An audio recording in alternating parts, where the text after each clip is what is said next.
So Chris, let's start with a question around what are the trends you are seeing today in customer engagements, how customers are engaging or how customers are coming to you guys to solve their resiliency problems, security problems? Yeah.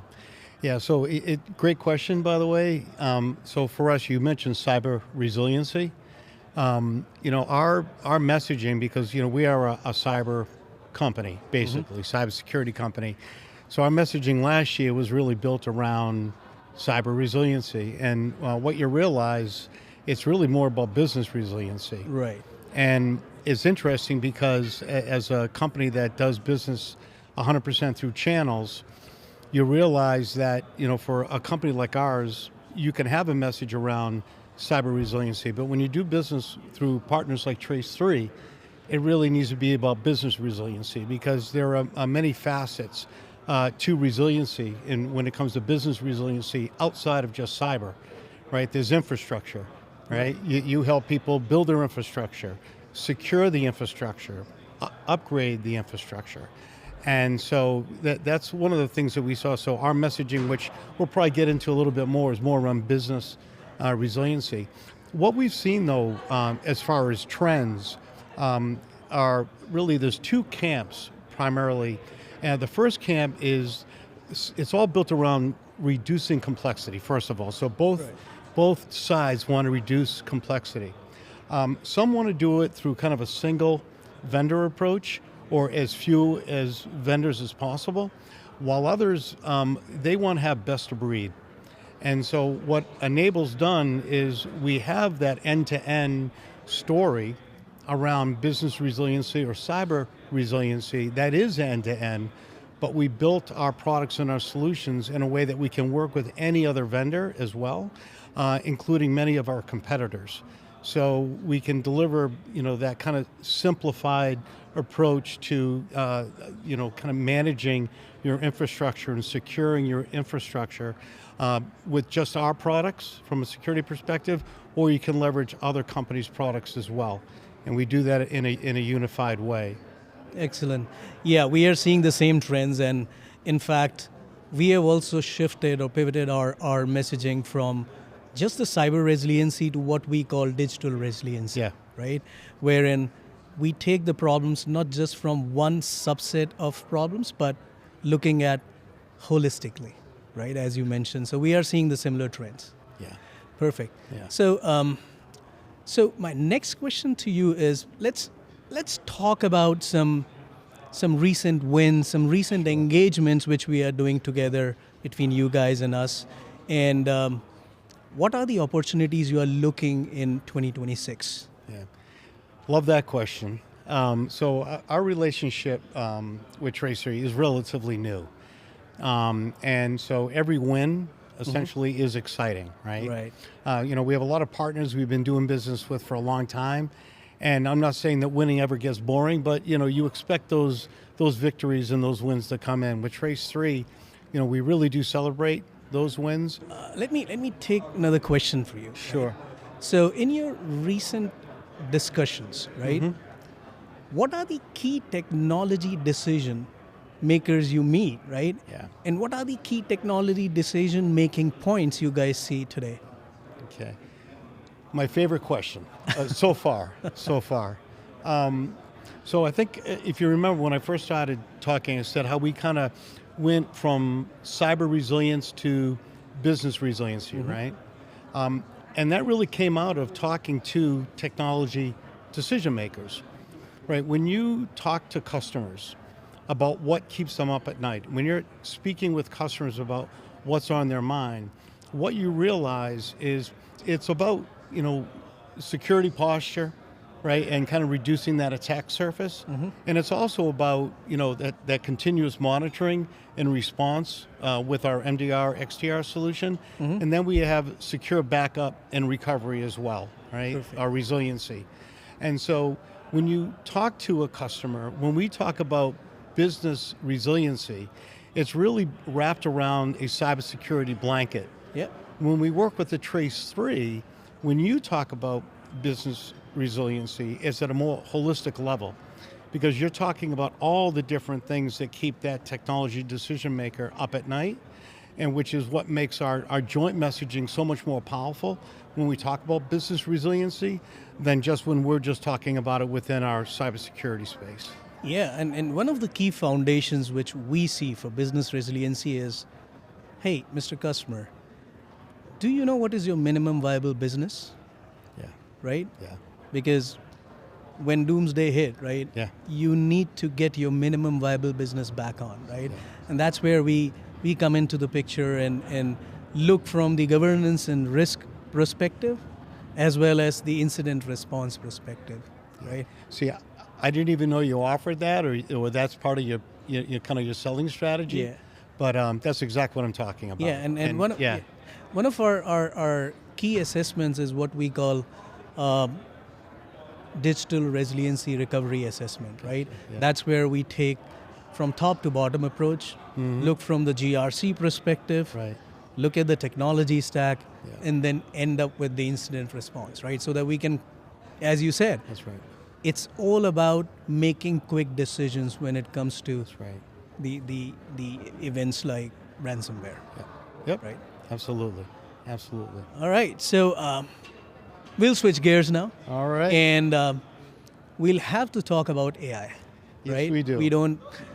We don't finish without talking about Yeah. AI. So where do you see that AI fits into your portfolio, right? And where do you see AI is driving some measurable values for customer? Yeah. So anything about AI is going to be relatively short because that's what it does, right? It compresses everything, right? With a big impact. Yeah, you got it, right? We can ingest so much more data. We can process it more quickly. We can also respond more quickly. We can actually be much more consistent as well in the way that we do respond to threats or how we operate and how we function within a customer's enterprise. That's AI. I think, to me though, when I think about AI, it kind of takes two to tango. And what I mean by that, and I'm maybe just a few years away from retiring, but there's a common thought and belief that's out there that people that are a little bit more tenured, older, or they have a very diverse background, right? They can leverage AI in many ways more so than somebody that's maybe less tenured or they don't have as much of a diverse background. And what I mean by that is the types of questions that you would ask with AI, that helps you get more complete answers. And now how does that tie into your question? If I think about Trace3, if I'm walking into a meeting and I'm asking questions and my products leverage AI, whether it's in the way it functions or in the way that we develop software, however we leverage it, that's one thing. When Trace3 walks into a meeting, you can have a much more thoughtful conversation with that customer. So when you're bringing that back to the office and you're working internally as a team with your vendors to come up with the best solution or maybe the best concept for a new software solution, that's where, to me, it's the power of AI is not just in the software itself, but it's also for the people that are actually leveraging it and making sure that you're partnering the best people, right, that have the correct experience or the proper experience to really leverage all that it offers, because AI in and of itself is really limitless in its potential. I mean, we leverage it today in our platform, in our data lake, for instance, with our MDR solution. We take data from any endpoint solution, anything you've got running in your network infrastructure, anything that you've got running up in the cloud. We'll take all that data, we throw it into the data like a big washing machine, and it finds what we need it to find in terms of behavioral analytics and things along those lines, so we can identify anomalous behavior that would be an indicator of compromise, and from there the AI then kind of does more work to determine whether or not it is a legitimate threat, and then our AI kicks into high gear and can actually automate or through automation neutralize that threat. as well. And when automation isn't leveraged, because it's not always leveraged, sometimes you need eyes on glass and hands on keyboard, the AI helps there as well in terms of presenting that SOC analyst with all the information they need to make the proper decision quickly. Right. I mean, forensics is one of the examples, right? Hey, what happens after aftermath?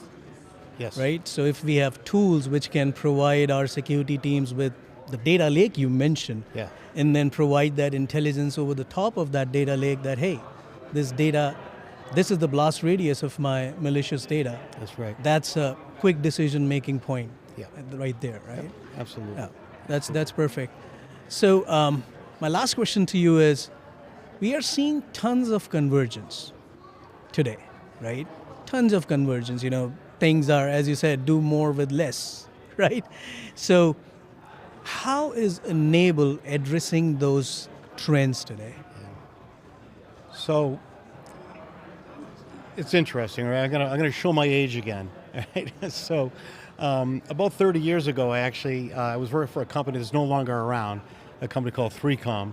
And when I worked there, I handled, or I managed, I should say, the Converged Technology Group. So, you know, Convergence has been around for decades. Oh yeah.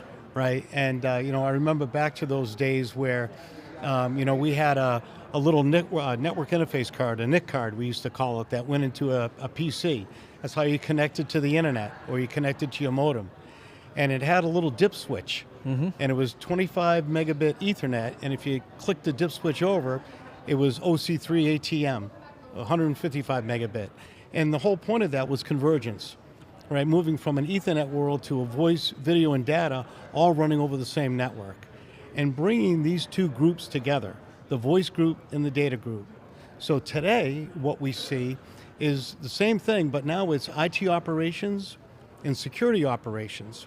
And those are the two groups that are being brought together. So at Enable, our platform with our RMM solution, our UEM solution, is what really reduces your attack surface and makes sure that you've got a formidable defenses that are in place to protect your company and your infrastructure from a cyber attack. Then you have our MDR solution or XDR solution, which is in the middle, which does that continuous monitoring in response to threats and neutralizing those threats. And then we have a secure backup and recovery solution. What I just said right there goes from IT operations through security operations and then back up to IT operations. And in some cases, larger organizations actually have separate cloud teams.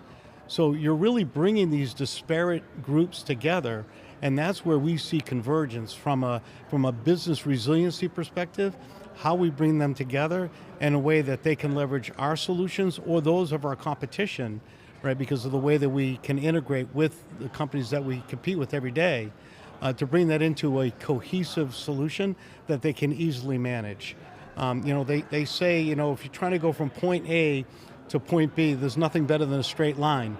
The minute you start taking lefts and rights, you can make mistakes. And by bringing this unified message together into a single kind of a thought process is really the way that we're approaching business resiliency, both in our messaging, in the products that we develop, and also the vendors that we integrate with. Well, that's perfect. So what I'm hearing is that a couple of things. One is that your products can completely fit in that NIST framework. Yes. Right? Yeah. From perimeter control to aftermath. Yeah. That's what I'm hearing, right? 100%. Matter of fact, in our platform, we actually provide a cyber risk posture score, which is based on the NIST framework. And that just comes with our platform. So as we're ingesting all of that data into our data lake, we've got compliance modules that are running in the background, whether it's for HIPAA, whether it's for PCI, GDPR, NIST as well, the NIST framework, and you can actually get these reports, and they're just built right into the platform. We don't charge anything extra for them. Oh, that's very interesting. Yeah. That is really interesting. Well, Chris, it was nice talking to you. Very nice talking to you as well. Right? I'm sure Trace3 and Enable will do a lot together in 2026. That is the plan. And we are looking forward to work with you guys. You got it. I appreciate it. Well, thank you everyone. Thank you for joining, and we'll be seeing you next one. Take care.